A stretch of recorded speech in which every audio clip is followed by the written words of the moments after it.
everybody. I've got strands of the cob on my fingers from the corn. It's Chef Carol, and here we are in our nutrition lab at Otay Elementary School in Chula Vista, and we are making the final layer of our stone soup for our Learning at Home lesson suite. And the final layer is called a garnish, and we'll talk about that in just a moment. First, I wanted to share with you something that a famous chef, so if you're a little bit like me and you like to watch cooking shows, there's a great one called Top Chef. And there's a woman, and her name is Melissa King, and she's one of the recent winners of the Top Chef competition. And this is what she said about making soup. She says, "Soup is one of my most favorite things to make. It's seemingly simple." I'm thinking, we're adding so many layers. It was simple in the beginning when we had just our stone and our salt and pepper. But now, just like Chef Melissa King, we're gonna make it very complex by adding layers. She says, good soup requires many layers to build complex flavors. Sometimes, she says, she even uses a whole corn. She probably takes off the husk and adds it to water just to make the broth. I'm gonna put my corn out of the way for a minute. So I wanna show you guys something super cool. So the liquid that we have used for our soup base has been, think about it, water. We have actually now made, though, a vegetable broth. So we could save all this liquid that was left, and this could be another layer of our soup. We could have cooked everything, including the beans and the rice and the stone and the vegetables, in a flavored broth. This would be vegetable broth. We could also use beef broth, chicken broth, veal broth. You can buy broth in a can. You can buy broth in a box. The really cool thing about a homemade broth, though, is you can control what you put in the broth. And one of those things that we like to control is this right here, salt. So sometimes when you buy canned or box broth, it has a lot of salt, which is also called sodium. And we want to be careful with how much salt that we use.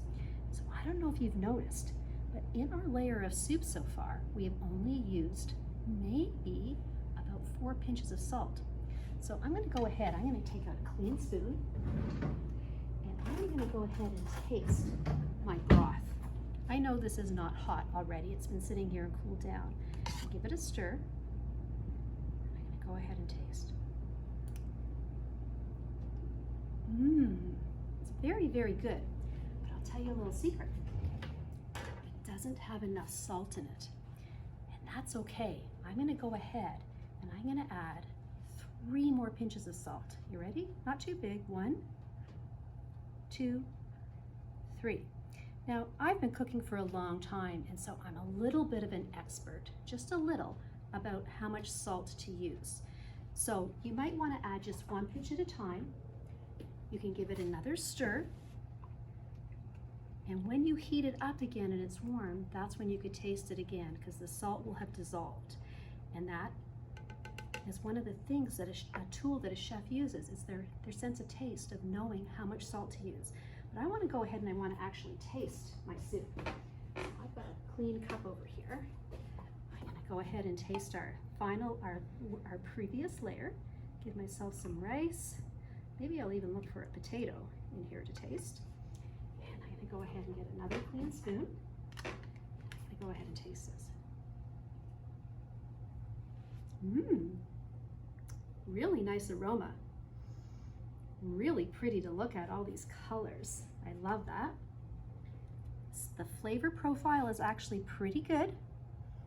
I like the texture of the rice in here. I'm thinking I could have also put some noodles in there. That would have been really cool.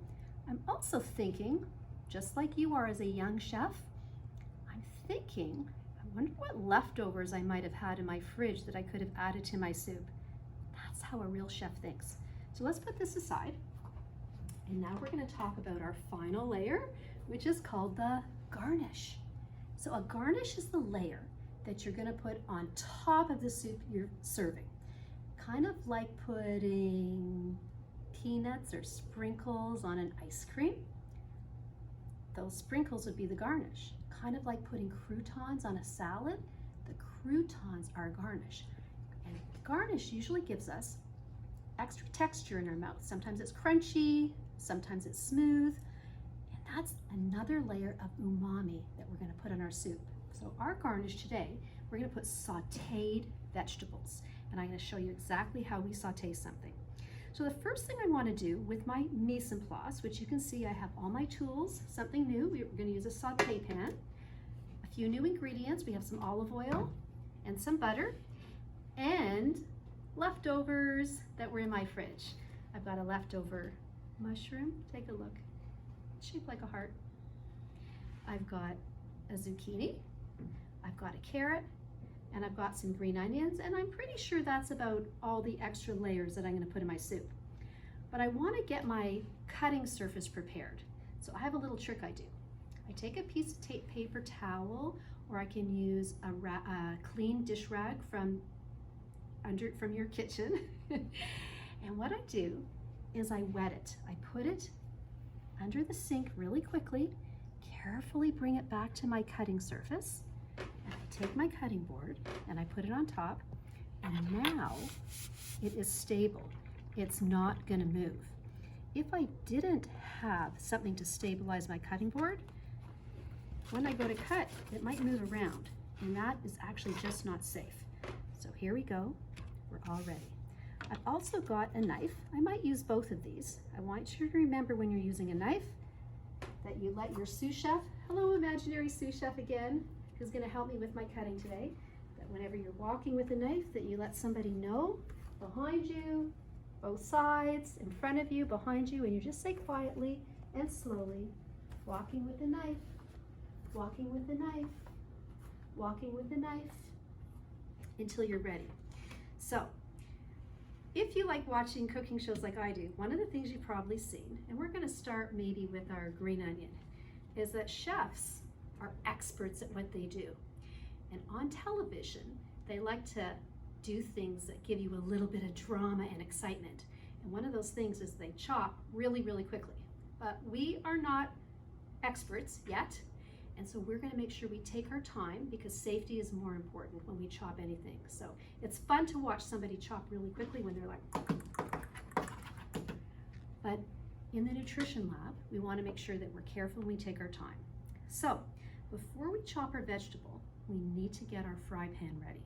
And there's two ingredients that we're going to add.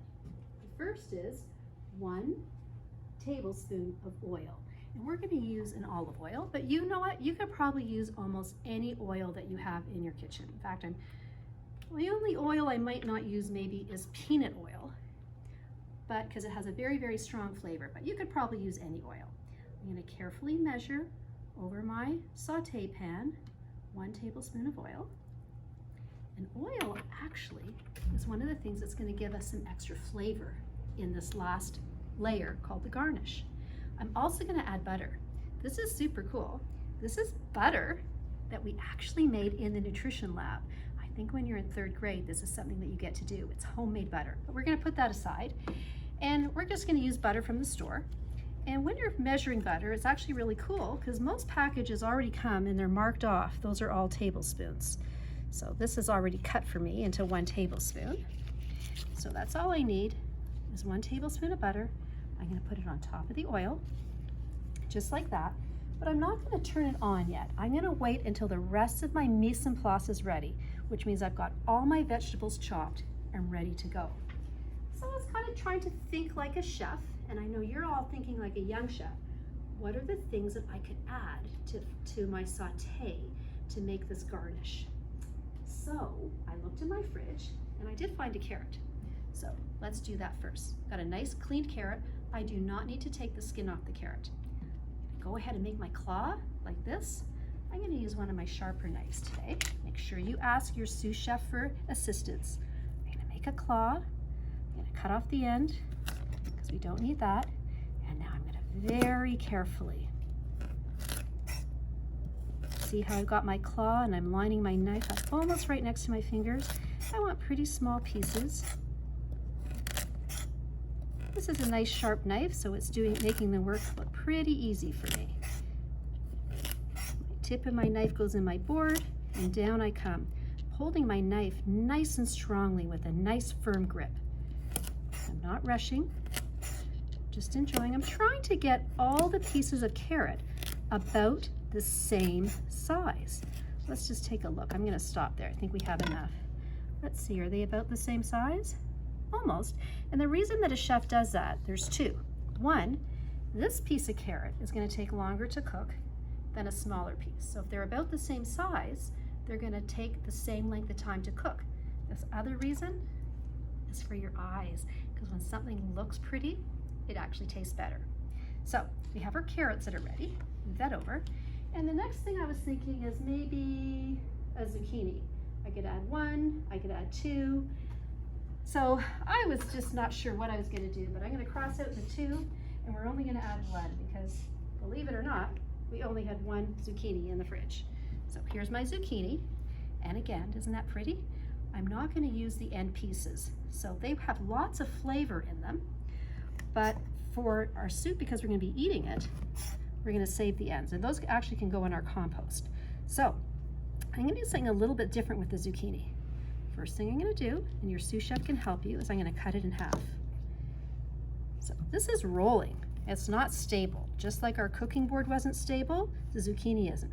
But if I put my zucchini flat like this, it's now stable. And the zucchini is so nice and soft that I can just use a knife like this. In fact, I could use a knife just like this from your kitchen that you would use with your dinner. More corn, and we're going to go ahead and use just a regular knife. Still going to make a little claw, and I'm going to come down carefully. There we go.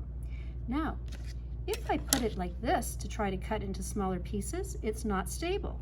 So I'm going to turn it flat, and I'm going to go ahead and I'm going to cut beautiful little, trying to get them all about the same width of zucchini.